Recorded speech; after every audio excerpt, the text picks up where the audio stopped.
क्या आपने कभी सोचा है कि बचपन में सुनी गई कोई साधारण सी लोक कथा हमें न्याय और मनोविज्ञान के बारे में कोई बहुत बड़ी बात सिखा सकती है? हमारे आज के इस नए विश्लेषण में आपका स्वागत है। आज हम एक ऐसी ही क्लासिक कहानी की गहराइयों में उतरने वाले हैं, जिसे हम सब बीरबल की खिचड़ी के नाम से जानते हैं। ये सिर्फ एक पुरानी कहानी नहीं है, बल्कि इसके अंदर तर्कशास्त्र और नैतिक दर्शन का एक बहुत ही शानदार मिश्रण छिपा है। तो चलिए, बिना किसी देरी के सीधे उस मुख्य रहस्य की तरफ बढ़ते हैं, जिसने सदियों से लोगों को सोचने पर मजबूर किया है। तो सबसे पहले इस बेहद अजीब और सच कहें तो बिल्कुल असंभव से लगने वाले सवाल पर आते हैं।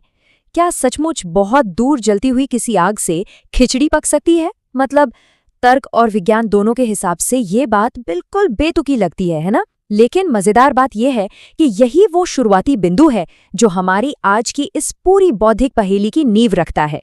ये नामुमकिन सा लगने वाला उदाहरण कोई मामूली मजाक नहीं है, बल्कि एक बहुत ही गहरी तार्किक बहस है। आज हम यही समझेंगे कि कैसे इस एक अजीब सवाल ने उस वक्त एक पूरी न्याय प्रणाली की दिशा ही बदलकर रख दी थी। तो आइए इस कहानी के पहले खंड की तरफ बढ़ते हैं, अकबर की अनोखी चुनौती।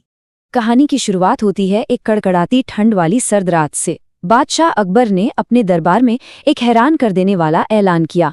शर्त ये थी कि जो भी व्यक्ति पूरी रात जमे हुए ठंडे पानी में खड़ा रहेगा, उसे एक बहुत बड़ा इनाम मिलेगा।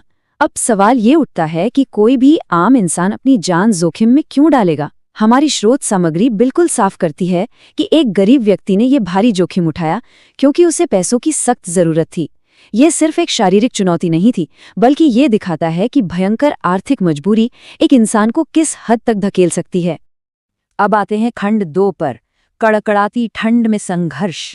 जरा सोचकर देखिए, उस इंसान के संघर्ष को हम 3 हिस्सों में बांट सकते हैं। पहला कदम, उस बर्फ जैसे ठंडे नदी के पानी में उतरना।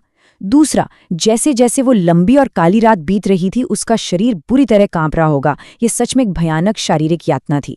लेकिन तीसरा और सबसे अहम हिस्सा जो इस कहानी में बताया गया है, वो है आशा। वो इंसान केवल और केवल अपनी उम्मीद के सहारे उस जमे हुए पानी में जिंदा खड़ा रहा। ये हमें एक बहुत बड़ी बात सिखाता है कि जब हमारा शरीर हार मान लेता है, तब हमारा दिमाग और हमारी उम्मीद ही हमें बचाए रखती है। चलिए आगे बढ़ते हैं खंड 3 की ओर, दरबार में अन्याय। अगली सुबह होती है। वो गरीब आदमी जिसने इस नामुमकिन सी चुनौती को पार कर लिया था, इनाम की उम्मीद में दरबार पहुंचता है। और वहां वो एक बेहद मासूम और सच्चा बयान देता है। जब उससे पूछा गया कि उसने इतनी ठंड में पूरी रात कैसे निकाली, तो उसने कहा, मैं दूर महल में जलते एक दीपक को देखता रहा, उसी से मेरे मन को सहारा मिला। अब यहाँ ध्यान देने वाली बात यह है कि वो इंसान किसी शारीरिक गर्मी की बात बिल्कुल नहीं कर रहा था। वो बात कर रहा था मनोवैज्ञानिक आराम की, एक मानसिक सहारे की, जो उस दूर टिमटिमाती रोशनी ने उसे उस खौफनाक रात में दिया था। अब यहाँ जो चीज़ सबसे ज्यादा दिलचस्प है, वो है एक बहुत बड़ी तार्किक भूल, जिसे स्पष्ट रूप से अलग करके दिखाया गया है।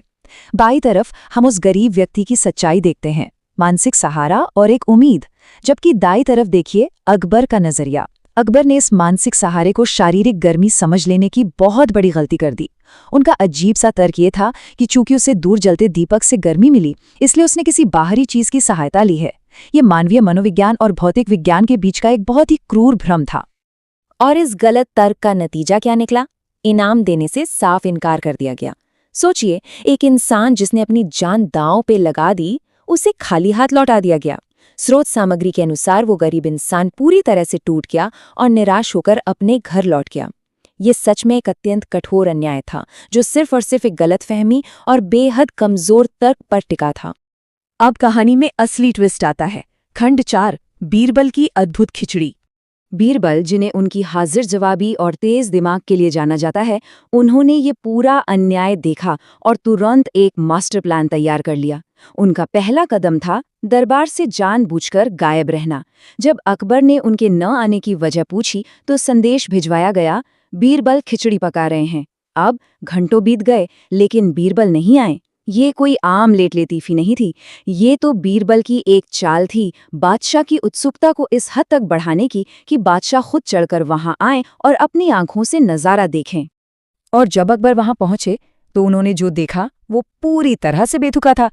बाईं तरफ देखिए, एक खाना पकाने का बर्तन हवा में बहुत बहुत ऊंचाई पर लटका हुआ है, और दाईं तरफ जमीन पर एक छोटी सी आग जल रही है। कहानी बताती है कि ये अजीबोगरीब सेटअप देखकर बादशाह जोर जोर से हंस पड़े।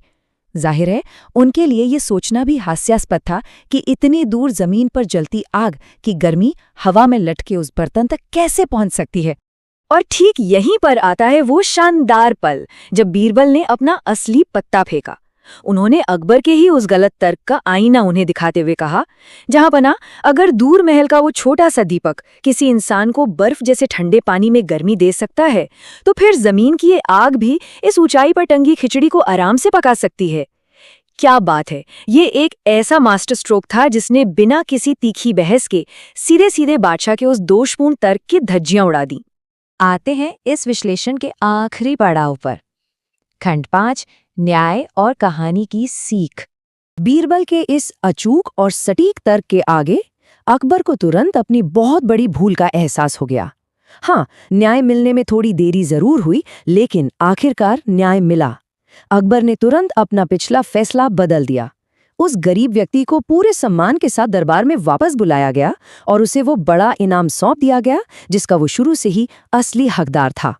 तो इस पूरे घटनाक्रम से हमें क्या समझ आता है? हमारी स्रोत सामग्री मुख्य रूप से 3 बड़े जीवन पाठों की तरफ इशारा करती है। पहला, न्याय करते समय संवेदनशीलता होना बहुत जरूरी है। हमें सिर्फ नियमों पर नहीं बल्कि इंसानी भावनाओं और स्थितियों पर भी ध्यान देना चाहिए। दूसरा, तर्क और बुद्धिमत्ता का सही इस्तेमाल किसी भी उलझे हुए सच को सामने ला सकता है, बिल्कुल वैसे ही जैसे बीरबल ने किया। और तीसरा, आशा और धैर्य। ये दोनों चीजें जीवन की सबसे मुश्किल और ठंडी रातों में हमारा सबसे बड़ा सहारा होती हैं। सच कहूं तो यही वजह है कि बीरबल की बुद्धिमत्ता पर आधारित ये स्रोत सामग्री आज भी हमें इतना प्रेरित करती है। ये सिर्फ कोई मनोरंजन नहीं है, ये हमें सिखाती है कि चाहे सामने कितनी भी बड़ी शक्ति हो या कितनी भी बड़ी गलतफहमी, हमें अपनी तार्किक सोच का इस्तेमाल करना कभी नहीं छोड़ना चाहिए। अगर आपको ये तार्किक विश्लेषण पसंद आया हो तो ऐसी और भी दिलचस्प चर्चाओं के लिए हमारे साथ बने रहें। और जाते जाते एक विचारोत्तेजक सवाल। आज के इस तेज और जटिल दौर में जहां हमें अक्सर अनुचित चुनौतियों का सामना करना पड़ता है, हम बीरबल जैसी तेज बुद्धि और उस गरीब व्यक्ति जैसे अटूट धैर्य का इस्तेमाल कैसे कर सकते हैं? अपने रोजमर्रा के जीवन में तर्क और उम्मीद का सही संतुलन कैसे बनाया जाए, इस पर एक बार जरूर सोचिएगा। इस विश्लेषण में हमारे साथ जुड़ने के लिए बहुत बहुत धन्यवाद।